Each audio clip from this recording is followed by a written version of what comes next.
Gujarat number 1 engineering university Sankalchand Patel university.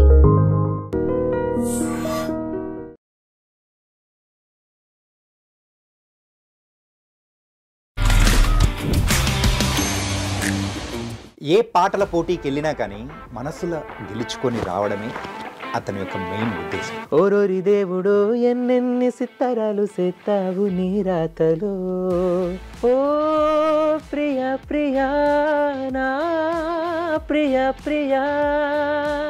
30 lakhs package అన్నీ వదిలిపెట్టేసుకొని singing వైపు రావడానికి వాట్స్ ద డేరింగ్ స్టెప్? పాట అంటే ఇష్టం. 20 years డౌన్ ద లైన్ లేకపోతే 15 years డౌన్ ద లైన్ తిరిగి చూసుకుంటే నాకంటూ నేనేం చేశాను అన్నది కూడా ఇంపార్టెంటే కదా. సో ఆ రిగ్రెట్ ఉండకూడదు అనే చేశాను. మీ వాయిస్లో ఏదో తెలియని మ్యాజిక్. ఎక్కువ మందికి ఈ సింగర్స్కి మాత్రమే అదొక బ్లెస్సింగ్లా దేవుడు ఇస్తూ ఉంటాడు. గొంతు అనేది దేవుడు ఇవ్వాలి. నేను కొన్నిసార్లు వేరే వాళ్ళ గొంతులు విని నేను కొంచెం ఈర్ష్యపడిన సందర్భాలు కూడా ఉన్నాయి. ఎన్ని కష్ట నష్టాలు అనుభవించి చాలా సంతోషం వేసింది. ఏ పాటల పోటీకి వెళ్ళినా కానీ మనసుల గెలుచుకొని రావడమే అతని యొక్క మెయిన్ ఉద్దేశం. గెలవడం ఓడవడం అనేది కూడా పక్కన పెట్టేస్తే ఇండియన్ ఐడల్ 15 అండ్ అలాగే మరి తెలుగు ఇండియన్ ఐడల్ సీజన్ 3లో కూడా మనందరి మనసులు గెలుచుకొని మరి ముందుకెళ్తూ ఉన్న మరి latest singing sensation Anirudh Suswaram ఇప్పుడు మనతో పాటున్నారు. మరి అయితే మాటలతో పాటు పాటలు కూడా పాడించేద్దాం. హాయ్ అనిరుద్ బ్రో, ఎలా ఉన్నారు? హాయ్ అండి, బాగున్నాను. మీరు ఎలా ఉన్నారు? చాలా చాలా బాగున్నాను. కేవలం తమిళ్లో షోస్తో మొదలుపెట్టారు, ఆ తర్వాత తెలుగులో, ఇప్పుడు ఇండియన్ వైడ్ ఉన్న ఇండియన్ ఐడల్లో. దానికి యాడ్ చేయాలి అంటే ఫస్ట్ చిన్నప్పుడు తెలుగులోనే మొదలెట్టాను. ఓకే. దాని తర్వాత కన్నడ, దాని తర్వాత పెద్దగైన తర్వాత తమిళ్, అండ్ దెన్ అగైన్ మళ్ళీ Telugu idol, and then Hindi. Malayalam ఎందుకు వదిలిపెట్టారు అసలు? మలయాళం రాదు కాబట్టి, మాట్లాడడం రాదు కాబట్టి. Okay. That is the only South Indian language which I can't speak. Tamil ఫ్లూయెంట్గా మాట్లాడతాను, కన్నడ ఫ్లూయెంట్గా మాట్లాడతాను, ఈవెన్ మరాఠీ. నా Marathi is like Konkani mix Marathi అనమాట. ఇంట్లో మాట్లాడతాను, అమ్మతో మరాఠీ మాట్లాడతాను. సో మరాఠీ కూడా వచ్చు. సో మలయాళం ఎందుకు వదిలిపెట్టానంటే రాదు కాబట్టి, ఇంట్లో ఎవరు లేరు కాబట్టి. ఓకే. స్టార్టింగ్ మిమ్మల్ని ఇలా కూర్చోబెట్టి ఊరికే మాటలు మాట్లాడితే మా వాళ్ళు మాత్రం ఊరుకోరు. నా మీద కామెంట్స్, నా మీద దండయాత్ర చేస్తారు కాబట్టి ఒక మంచి సాంగ్తో మీరు మొదలెట్టేసి. నేను నా ఫస్ట్ ప్లేబ్యాక్ సాంగ్ పాడతానండి. ఓకే. చావు కబూర్ చెల్లగాలో జేఎక్స్ బిజయ్ గారికి పాడిన పాట. ఓకే. కార్తికేయ గారు, గీతా ఆర్ట్స్ అండ్ కార్తికేయ గారు, లావణ్య త్రిపాఠి, కరెక్ట్. అందులో అంటే ఫస్ట్ పాటనే ఒక మదర్ సెంటిమెంట్, ఒక ఎమోషనల్ సాంగ్ దొరకడం నా అదృష్టం, అంత మంచి లిరికల్ వాల్యూతో. So I would actually start with that. Thank you. Super bro. అంటే మీ వాయిస్లో ఏదో తెలియని మ్యాజిక్. డిజైన్ చెప్తున్నాను bro. Thank you so much అండి. అంటే చాలా తక్కువ మందికి ఈ సింగర్స్కి మాత్రమే అదొక బ్లెస్సింగ్లా దేవుడు ఇస్తూ ఉంటాడు. త్రూ ప్రాక్టీస్ కానీ అంటే దాంతోపాటు మంచి గొంతు అనేది దేవుడు ఇవ్వాలి. దాని తర్వాత ఏదైనా సాధన కానీ ఇది కానీ. నేను కొన్నిసార్లు వేరే వాళ్ళ గొంతులు విని నేను కొంచెం ఈర్ష్యపడిన సందర్భాలు కూడా ఉన్నాయి. సో అఫ్ కోర్స్ అంటే ఒకటి చెప్తాను, ఏ సింగర్కి నాకు తెలిసినంత వరకు నేను ఏ సింగర్కి తన సొంత గొంతు నచ్చదు. వేరే వాళ్ళ గొంతు కానీ వేరే వాళ్ళ ఇదే నచ్చుతుంది. ఎందుకంటే తన గొంతు తను ఎక్కువ ఆస్వాదించలేడు కదా. తను వినేది తన గొంతు టోన్ టెక్స్చర్ వేరేలా ఉంటుంది. మీరు నా గొంతు వినే టెక్స్చర్ వేరేలా ఉంటుంది. What I here from my tone thing is little different from what you here. So అందుకే ఎవరికి వాళ్ళ సొంత గొంతు నచ్చదు. సో ఆ పరంగా నేనైతే మీకు నచ్చింది కాబట్టి I'm so happy. Human mentality అంతే బ్రో. ఏంటంటే మనకున్న దాని గురించి మనం పట్టించుకోగానే పక్కన వాళ్ళ గురించి అనేది లేదు. ఇందులో కొంచెం టెక్నికాలిటీ కూడా ఉంది. సో దాని పరంగా. Okay. Coming to the Indian Idol season 15లో సో ఫైనలిస్ట్ వరకు రావడం, సో ఎన్ని కష్ట నష్టాలు అనుభవించి కుట్రలు కుతంత్రాలు అన్నీ దాటుకొని, సో ఇన్ఫ్యాక్ట్ చెప్పాలి అని అంటే ఒక యుద్ధమే చేసుకుంటూ ముందుకు వచ్చారు అనుకోవచ్చా? అంటే ఒకటండి, కుట్రలు కుతంత్రాలు అంటే వాళ్ళు ఏం కావాల్సుకొని నా మీద చెయ్యాలని చెయ్యరు. వాళ్ళకంటూ ఒక ప్లాన్ స్ట్రాటజీ ఉంటుంది. వాళ్ళకంటూ అంటే షో స్టార్ట్ అయినప్పుడనో they will have a plan, దాని పరంగానే వెళ్తారు. అండ్ దానికి మనం ఎప్పుడైతే అడ్డం వస్తామో లేకపోతే దాని పరంగా జరగట్లేదో దెన్ ఏదన్నా అంటే వాళ్ళు దాని పరంగా యాక్ట్ చేయడం కూడా అవుతుంది. అది ఇంటెన్షనల్గా ఎవరు చెయ్యరు. It's just a pure business. అక్కడ రియాలిటీ షో అనేది టీఆర్పీ, డబ్బులు ఎంత వస్తున్నాయి, ఎంత అనేది దట్ ఈస్ ద థింగ్. పాటలు అనేది నేను నిజంగా చెప్పాలి అని అంటే that is a byproduct అని చెప్పాలి ఈ కాలంలో. బట్ వన్ థింగ్ ఏంటంటే ఆ exposure Indian Idol which exposure అయితే ఇస్తుందో ఇండియా వైడ్గా ఇప్పుడు జనాలు నన్ను గుర్తుపడతారు. And the platform which it has given me to showcase my talent, అది అన్డినయబుల్. అండ్ దానికి I'm forever grateful. So before Indian Idol, after Indian Idol, the difference ఏంటి అనిరుద్ధ్లో? ఏ ఇండియన్ ఐడల్ గురించి అంటున్నారు? తెలుగువా? No I'm talking about the Indian Idol. Telugu Indian Idol అంటే నేను చెప్పిండేవాడిని. ఒకటండి, నేను మ్యూజిక్ని చూసే పర్స్పెక్టివ్ మారింది. ఓకే. బికాస్ అంటే అక్కడ ఉన్న మెంటర్స్ అవనివ్వండి, లేకపోతే ద వే దే పర్సీవ్, అంటే అక్కడ నార్త్ వాళ్ళు the way they perceive music, దాని పరంగా నా థాట్ ప్రాసెస్ మారింది. And the way I look at music also, the way I perceive music also has changed. Maybe that will help me going forward in my music career as well. అదైతే చెప్పాలి, that is one of the biggest positives. Because అంటే ఎలా చెప్పాలి, అంటే expressive singing ఇప్పుడు అక్కడ హిందీ పాటలు నేర్చుకుంటాం. కుమార్ సాన్ గారు అవనివ్వండి, లేకపోతే ఉదిత్ నారాయణ గారు అవనివ్వండి, కిషోర్ కుమార్ గారు, మొహమ్మద్ రఫీ గారు, వీళ్ళ పాటలన్నీ వింటున్నప్పుడు మెలోడీ సింపుల్గా ఉంటుంది. బట్ వాళ్ళు అందులో ఇచ్చే ఎక్స్ప్రెషన్ అవ్వనివ్వండి, వాళ్ళు దాన్ని వ్యక్తపరిచే విధానం, మేబీ అది అక్కడ పాటలు విన్నప్పుడు మెలోడీ సింపుల్గా ఉండడం వల్ల, ఎస్పెషల్లీ మన సౌత్ ఇండియన్ మ్యూజిక్ అవ్వనివ్వండి, సౌత్ ఇండియన్ సాంగ్స్ కానీ, సౌత్ ఇండియన్ ఫిల్మ్ సాంగ్స్ కానీ, we have so much of technicality terms ఎక్కువ. సో నేను దృష్టి ఎప్పుడు నాకు సౌత్ ఇండియన్ పాటలు వింటున్నప్పుడు ఏమంటారు, ఎలా ఎమోట్ చేస్తున్నారు, ఎలా ఒక పదాన్ని పలుకుతున్నారు అన్న దాని మీద ధ్యాస ఎక్కువ వెళ్ళేది కాదు. బట్ హిందీ పాటలు ఎక్కువగా వింటున్నప్పుడు, because of the simplicity of the melody, నాకు ఎప్పుడు అంటే ఆటోమేటిక్గా మైండ్ వచ్చేసి వాళ్ళ ఎక్స్ప్రెషన్స్ మీద వెళ్ళేది, ఎలా ఎమోట్ చేస్తున్నారు ఒక్కొక్క పదం అన్న దాని మీద. సో దాని పరంగా నా థాట్ ప్రాసెస్ మారింది, నా పర్స్పెక్టివ్ మారింది, మ్యూజిక్ని, సాంగ్ని చూసే దృష్టి మారింది అని చెప్పచ్చు. ఇంకా మీరు రాటు తేలేరనుకోవచ్చా? Maybe it has help me, yes for sure. Okay. అంటే ఫైనలిస్ట్ వరకు వచ్చారు, ఆ తర్వాత మీరు విన్ అవ్వలేకపోయారు. సో ఆ టైంలో ఇన్ఫ్యాక్ట్ అది చెప్పినప్పుడు మీ మైండ్లో రన్ అయిన థాట్స్ ఏంటి అసలు? నేను ఒక విధంగా గెస్సే చేశానండి. అంటే ఫైనల్స్లో జడ్జెస్ చాయిస్ ఎలిమినేషన్ అని పెట్టారు. జడ్జెస్ చాయిస్ ఎలిమినేషన్ అది సడన్గా ఫార్మాట్ మార్చి పెట్టారు. అప్పటి వరకు అయితే ఓట్సే ఉండేవి. అండ్ ఆల్సో ఎందుకనంటే కంటిన్యూస్గా 2 times ఏమంటారు అంటే ప్రతిసారి ఓట్స్ ద్వారానే జనాలను ఎలిమినేట్ చేస్తూ వచ్చారు. సడన్గా ఫైనల్స్లో అంటే ఓట్స్ నాకు అందరూ జనాలు ఓట్స్ వేశారు, ఆరుగురు అయితే ఎవరైతే ఉన్నారో వాళ్ళందరికీ ఓట్స్ వేశారు. సడన్గా అసలు ఓట్స్కి సంబంధం లేకుండా ఒక జడ్జెస్ చాయిస్ ఎలిమినేషన్ ఏంటా అనేది ఫస్ట్ అర్థం కాలేదు. బట్ ఒకటేంటంటే అది జడ్జెస్ చాయిస్ అయ్యి ఉంటే ఇంకా సంతోషించేవాడిని. యాక్చువల్లీ మీకంటే స్క్రీన్ మీద కూడా ఎక్కువ చూపించలేదు. ఏంటి అని అంటే జడ్జెస్ వర్ లైక్ ఆరుగురు పాడేసిన తర్వాత నా గురించి చాలా పెద్ద డిస్కషన్, ఒక 1/2 hour డిస్కషన్ అయింది. ఛానల్ వాళ్ళు లోపల నుంచి వచ్చారు, ఛానల్ షో మేకర్స్ వచ్చారు, అంతా డిస్కస్ చేశారు, ఇది చేశారు. ఇది ఎలిమినేషన్ ముందా? ఎగ్జాక్ట్లీ. అంటే నాకు తెలియదు ఏం డిస్కషన్ జరిగింది అనేది, నాకు తెలియదు. నేను ఇది చెప్పొచ్చో లేదో కూడా తెలియదు. రవీనా టండన్ గారు one of the judge. So Raveena గెస్ట్గా వచ్చారు and she was also was one of the judge ఆ పర్టికులర్ రౌండ్కి. సో ఆవిడ స్టేజ్ మీద చెప్పారు, నాకైతే అనిరుద్ధ్ టాప్ 5లో ఉంటాడు. నేను I don't want to say ఎవరు ఉండరు అని చెప్పారు అన్నది నేను చెప్పను. బికాస్ ఆ సింగర్ని నేను ఏమంటారు అగౌరవపరచాలను, లేకపోతే I don't want to bring her music down. Her అని చెప్పాను, I'm sorry. But Raveena Tandon గారు అలా చెప్పినప్పుడు అది టెలికాస్ట్లో వేయలేదు.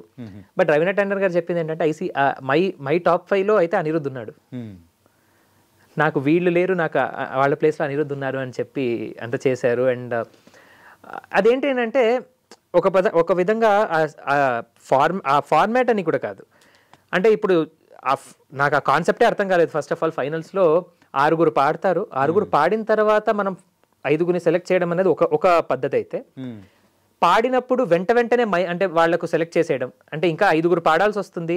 ఒకళ్ళు పాడేసిన తర్వాత ఆల్రెడీ వాళ్ళని సెలెక్ట్ చేసేయడం అన్నది అది ఏ పరంగా ఇది అనేది తెలియదు. బట్ షో మేకర్స్ అనే వాళ్ళు ఒకళ్ళు ఉంటారు అండ్ వాళ్ళు ఆ ఫార్మాట్ పెట్టారు, ఎందువల్ల పెట్టారు అన్నది కూడా నాకు తెలియదు. బట్ ఓట్స్తో సంబంధం లేకుండా ఇలా ఒకటి కొంచెం అంటే జనాలు కూడా ఏమన్నారంటే ఒకళ్ళు జస్ట్ అని అలా తీశాడు, అప్పుడే మైక్ పెట్టేశారు, పూర్తిగా పాట విన్న తర్వాత కూడా పెట్టాలి అని అన్నారు.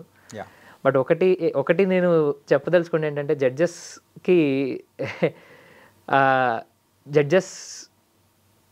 ఆఫ్ స్క్రీన్ మాతో మాట్లాడతారు. సో వాళ్ళ మనసులో ఏముందో మాకు తెలుస్తుంది. Judges have been super sweet and super kind and super affectionate. నేను ఒక్కటే, జడ్జెస్ మనసులో నా స్థానం ఏంటో నాకు తెలుసు. నేను నాకు దానికి నేను సంతృప్తి పడి సంతోషపడి నేను బయటికి వచ్చాను. ఓకే.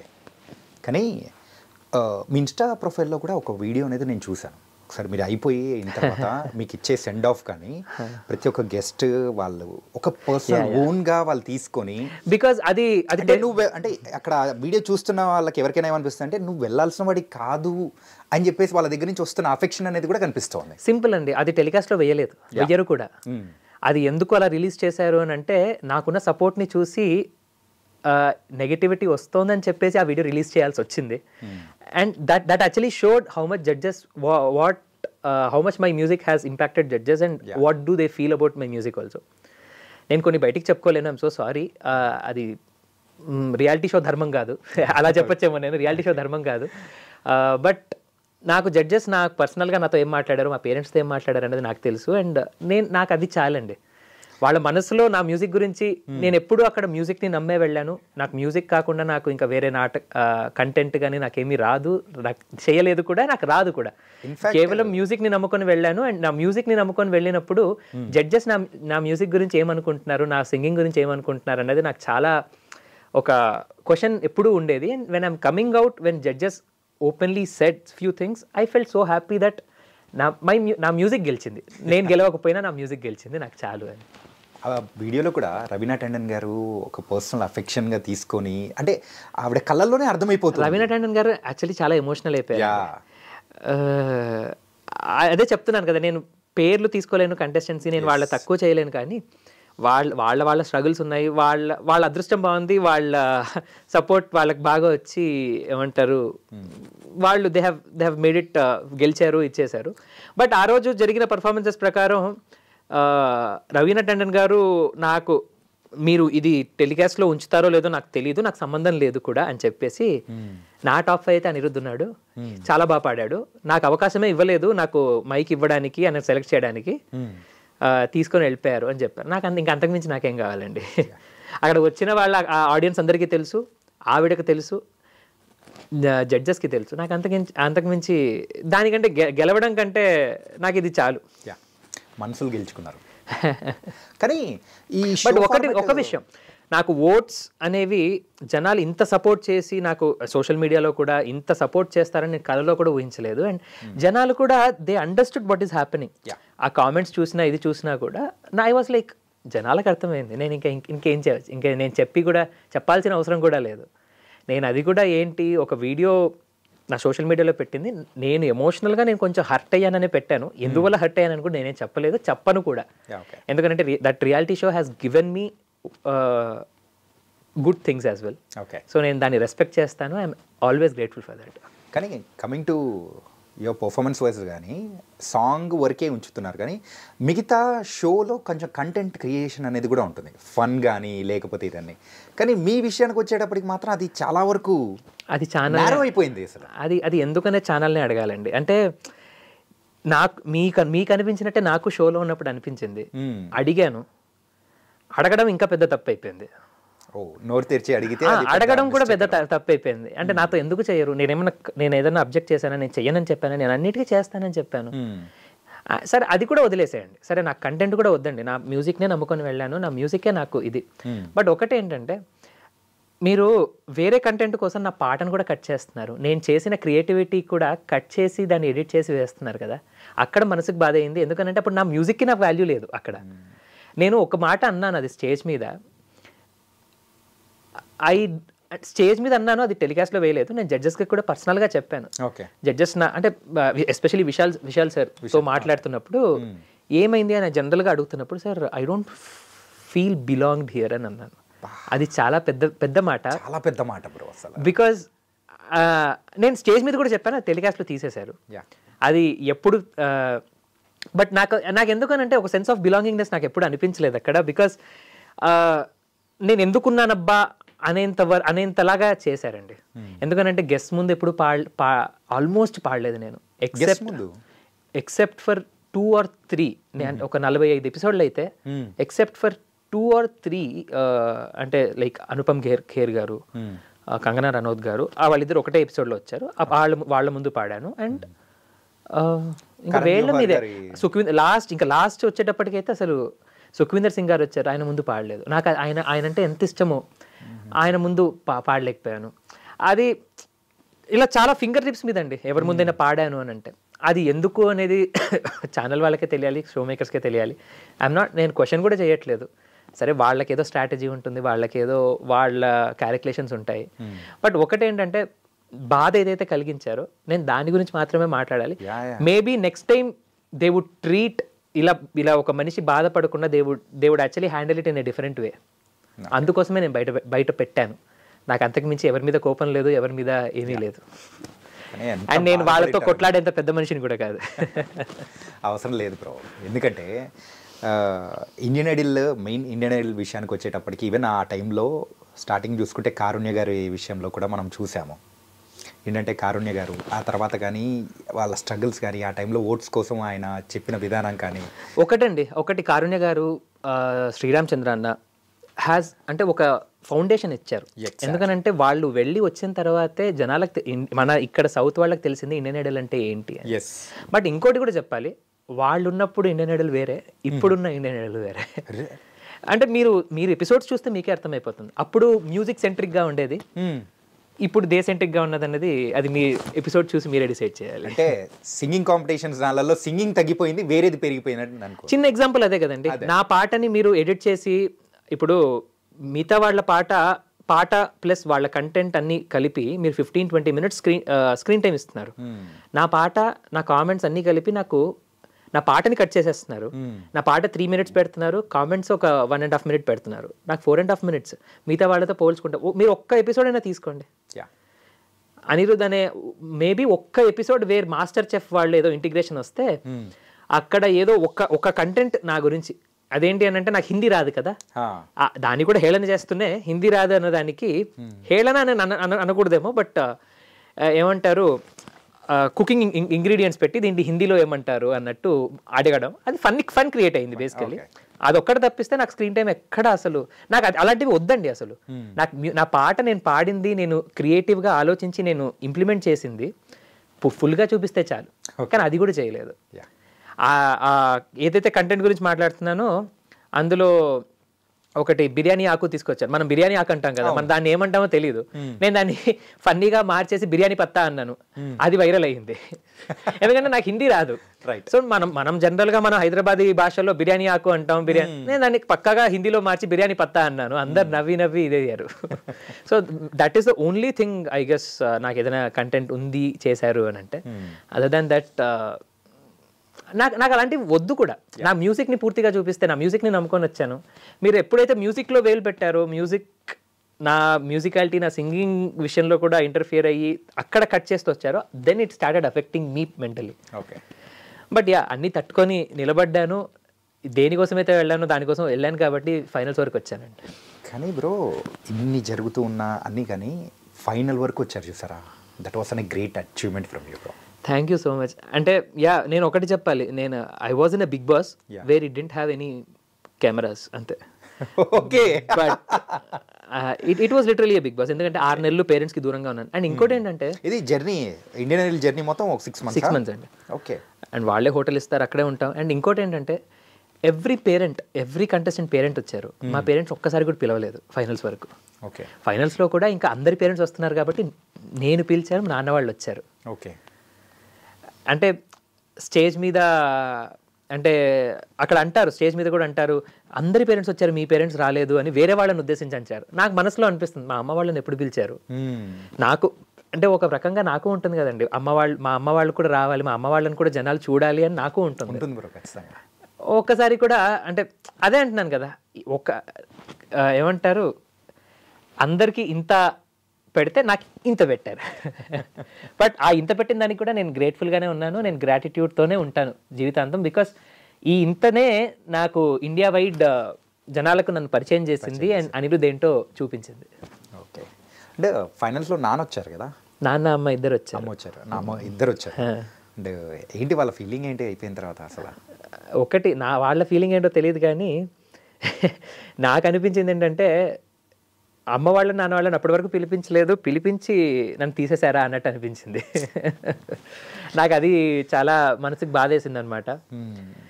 బట్ ఒకటి, జనాల సపోర్ట్, జనాల ఓటింగ్స్ నాకు పుష్కలంగా ఉన్నాయని నాకు